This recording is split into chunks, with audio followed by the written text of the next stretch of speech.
the concept of educational leadership for parents is something that I sort of did some research and developed that message about 10 years ago, because the child's first teacher is who? Is the parent.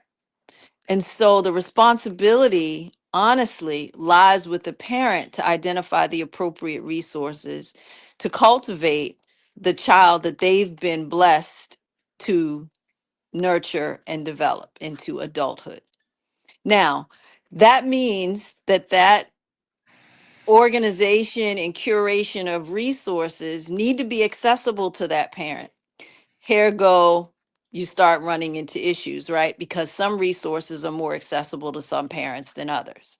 And so then you start to have now the differences in the haves and who can access this type of school versus that kind of school.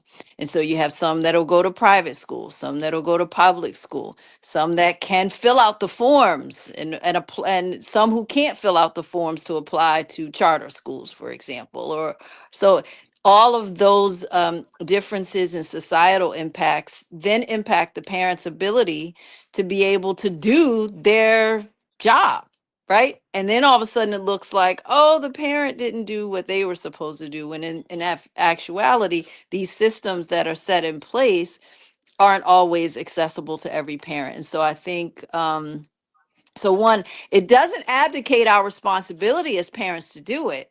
We just have to then all of a sudden find ourselves to be more resourceful. And so a lot of my work is about being an example for parents and helping to curate resources that make it accessible for them to do what it is that they ultimately want to do. Every parent wants to make their child the best they can be.